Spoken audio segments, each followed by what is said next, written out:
एक गांव में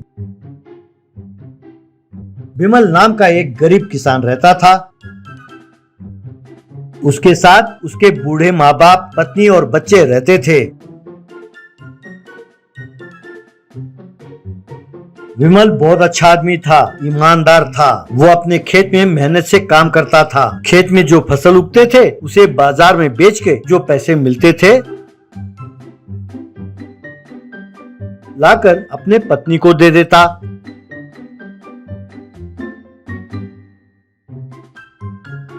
वो अपने माँ बाप के लिए दवाइयाँ लाता और वक्त पर खाना खिलाकर उनका अच्छी तरह देखभाल करता।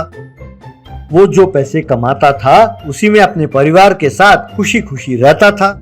विमल का बड़ा भाई कमल बिजनेस करता था और बिजनेस के नाम पर बहुत सारे गलत काम करता था और करोड़ों रुपए घर में लाकर छिपा कर रखता था। उसके भी पत्नी और बच्चे थे। उसे पैसे होने का घमंड था। वो कंजूस था, साथ साथ चालबाज भी। उसे अपने बूढ़े माँ बाप की बिल्कुल चिंता नहीं थी।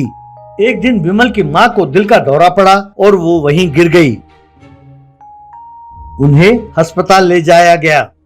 डॉक्टर ने जांच की और रिपोर्ट्स देखा, फिर कहने लगे, भैया विमल, तुम्हारे माँ के दिल में बहुत सारे ब्लॉक्स हैं। तुरंत उन्हें स्टेंट्स लगाने होंगे। एक स्टेंट की कीमत 1 लाख रुपए है। उन्हें 3 स्टेंट लगाने होंगे। कम से कम 5 लाख रुपए खर्च होंगे। अगर तुरंत स्टेंट नहीं लगाया और दोबारा दिल का दौरा पड़ा तो उनका बचना मुश्किल है। तब विमल, पर सर, अचानक इतने सारे पैसों का इंतजाम मैं नहीं कर सकता सर। जब तक पैसे जमा ना कर लूं, आप कोई दवाई दे दीजिए सर। डॉक्टर ने ठीक है कहा और दवाई देते हुए, बस अब तुम पैसे जुटाने में लग जाओ, देरी ना करना, यूं कहा।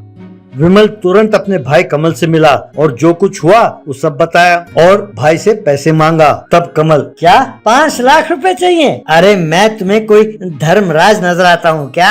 मैं तुम्हें 1 पैसा नहीं दूंगा। ये माँ का सेंटीमेंट मुझ पे काम नहीं करेगा। पिताजी ने जो आधा एकड़ जमीन मुझे दिया था उस पर मैंने मेहनत की और इतनी दूर पहुँचा। मुझे किसी ने कुछ नहीं दिया जो मैं तुम्हें बांटू। अब जाओ यहाँ से। तब विमल, ऐसे ना कहो भैया, चलो मुझे उधार ही दे दो, मैं तुम्हारा कर्ज चुका दूंगा। तब कमल, उधार? अरे मैं तुम्हें उधार क्यों दूं? तुम्हारी शक्ल देख के तुम्हें कौन कर्ज देगा? एक काम करो, तुम अपना आधा एकड़ जमीन मुझे दे दो और हाँ, घर भी। तब मैं तुम्हें 5 लाख रुपए दूंगा। अब उस खेत को जोतने के लिए और घर में रहने के लिए तुम्हें मुझे किराया देना होगा। बोलो मंजूर है? विमल ने ठीक है कहा और पैसे ले लिए। फिर उन पैसों से माँ का इलाज किया और माँ को घर ले आया। वो खेती करने के लिए किराया और घर का किराया लाकर अपने भाई को देता रहा।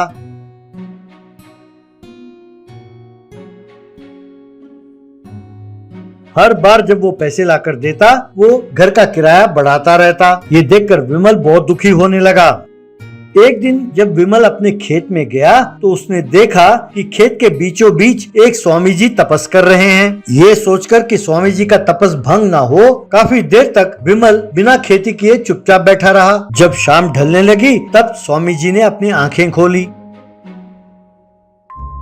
विमल ने उन्हें प्रणाम किया। स्वामी जी, बेटा, क्या ये खेत तुम्हारा है? मैंने सोचा थोड़ी देर तपस कर लूं, इसीलिए मैंने यहाँ आसन जमा लिया। मैंने सोचा नहीं था कि इतनी देर लग जाएगी। बुरा ना मानना बेटा कि मैंने तुम्हारा वक्त बर्बाद किया। तब विमल, नहीं नहीं स्वामी जी, ऐसी कोई बात नहीं, आप जितने दिन चाहे यहाँ तपस कर सकते हैं। तब स्वामी जी, तुम्हारी ये नेकी मुझे बहुत अच्छी लगी बेटा, मैं तुम्हारी मदद करना चाहता हूँ, कहकर चारों ओर देखते हुए, इस बार तुमने कौन सा फसल उगाया है? तब विमल, इस बार मैंने प्याज का फसल उगाया स्वामी जी। तब स्वामी जी ने खेत पर हाथ फेरते हुए, अब से तुम्हारे खेत में जादुई प्याज उगेंगे। तुम प्याज का तेल निकालो और उसे बेचो। वो गंजे के सर पर बाल उगाएंगे और जिनके बाल हैं उन्हें और घना करेंगे। इस तरह जो पैसे कमाओगे उसके साथ खुशी खुशी रहो। जब ये फसल काट लो तो सिर्फ एक प्याज अपने पास रखना। अगर उस प्याज को फिर से जमीन पर बोओगे तो फिर से सारे प्याज के फसल उगेंगे। यूं कहकर उसे आशीर्वाद देकर चले गए।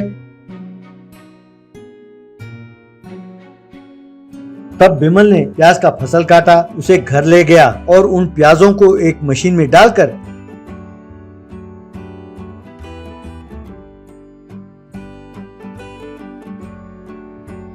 उनका तेल निकालकर बोतलों में भरने लगा। फिर उन बोतलों में होममेड मैजिकल हेयर ऑयल का स्टिकर लगाकर बोतलों में चिपकाया।